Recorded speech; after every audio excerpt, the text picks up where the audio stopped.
এইখন অসম কাৰো পৈতৃক সম্পত্তি নহয়। এইখন অসম কোনো মালিকাধীন কোনোবা মালিকী স্বত্বই চলাই থকা অসম নহয়। এইখন অসম নানা জাতি উপজাতি ৰহণীয়া কৃষ্টি আৰু সেইখন অসমেই হৈছে 12 ৰহণীয়া কৃষ্টিয়ে সকলো জনগোষ্ঠীক লৈ চলা অসম। এইখন অসমক একেবাৰে মালিক যেন ভাবি কেইজনমান বিশেষ ব্যক্তিয়ে এইখন অসমৰ অসম বুলি ভাবিছে।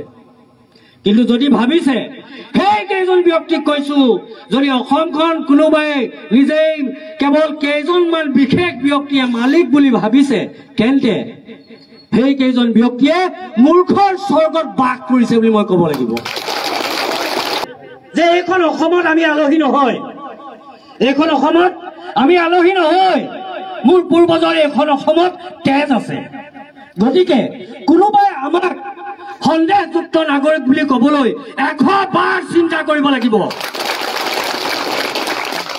কোনোবাই কেৱল আলী হুছেইন আহমেদ দেখিলে যদি কোনোবাই সন্দেহযুক্ত বুলি ভাবে, সি জানি লওক এইখন অসমত তুমি মালিক নহয়। তোমাৰ যিমান অধিকাৰ অসমত আমাৰো সিমান অধিকাৰ আছে। তো আজি বিভিন্ন সময়ত আজি অলপ দিনৰ পৰা এই যিটো এটা পৰিৱেশ সৃষ্টি কৰিবলৈ লোৱা হৈছে, এই যিটো পৰিৱেশ বৰ্তমান একাংশ ব্যক্তিক সন্দেহযুক্ত বুলি যি কৈ থকা হৈছে, এটা টেগ লগোৱা হৈছে, এইটো কিন্তু বেছি দিনৰ কথা নহয়। একো এই কথাটো বেছি দিনৰ কথা নহয়। এই কথাটো 2014 চনৰ পাছৰ পৰা আৰম্ভ হোৱা এখন নাটক, আৰু এই নাটকৰ জবনিকা কিন্তু আমি পেলাম। এই নাটকৰ জবনিকা একাংশ ব্যক্তিয়ে একাংশ দল সংগঠনে কৰিছে, কিন্তু এই নাটকৰ জবনিকা পেলাব বাঘ সেনা অসমে। আজি আমি প্ৰতিশ্ৰুতিবদ্ধ।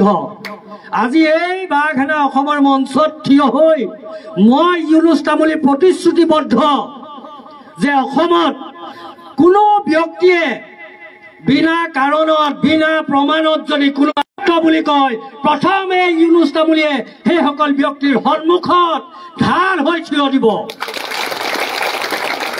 আৰু এইটো কোৱা কথা নহয়, এইটো কৰি দেখুৱাইছো আৰু কৰি যাম। তাৰ কাৰণে আপোনালোকৰ সহায় সহযোগিতা মোক লাগিব। সহায় সহযোগিতা আপোনালোকে কৰিবনে? তো সহায় সহযোগিতা কৰিব লাগিব।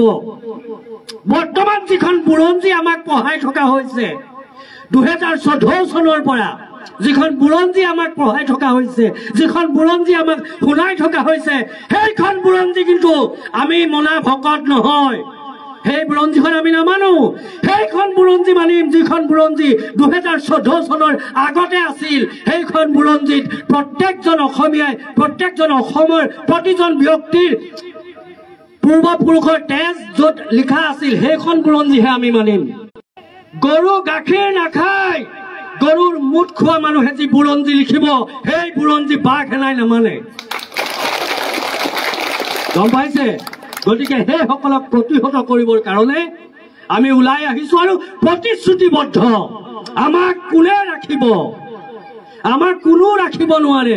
আমি একত্ৰিত হৈ যাম নিজৰ প্ৰাপ্যৰ কাৰণে, কোনো ৰাখিব নোৱাৰে। হিলদোল ভাঙি যেতিয়া ওলাই যাম, সন্মুখত যেনেকুৱা পাহাৰ আহক নেওচি ওলাই যাম। হোজাই মানুহ এজনে গোলাঘাটত বেপাৰ কৰিব নোৱাৰিব, হোজাই মানুহে শিৱসাগৰত বেপাৰ কৰিব নোৱাৰিব। কাৰোবাৰ বাপেকৰ শিৱসাগৰ নেকি? জয় অসম, জয় অসম। কাৰোবাৰ বাপেকৰ গোলাঘাট নেকি? এইখন অসম প্ৰত্যেকজন অসমীয়াৰ অসম হয়। যিবিলাক মানুহৰ ভৌগোলিক জ্ঞান নাই, ভৌগোলিক জ্ঞান শূন্য। কিছুমান মানুহে কেৱল নিজৰ জিলাখনকে অসম বুলি ভাবে, কাৰণ নাদৰ ভিতৰত থকা ভেকুলীটোৱে গোটেই নাদখনে গোটেই পৃথিৱী বুলি ভাবে। আৰু এইটোৱে দুৰ্দশা, এইটোৱে দুৰ্দশা। ভৌগোলিক ব্যক্তিয়ে কেৱল নিজৰ জিলাখনতে সোমাই থাকি দবদবাই থকাৰ পৰিৱেশ সিহঁতে ৰচনা কৰিব বিচাৰিছে, কিন্তু নোৱাৰিবা বাবা, নোৱাৰিবা। এইখন অসমত আমি জীয়াই আছো, এই অসমত আমি জীয়াই থাকিম, সগৌৰৱেৰে মূৰ দাঙি জীয়াই থাকিম। আৰু তাৰ কাৰণেই এই বাঘ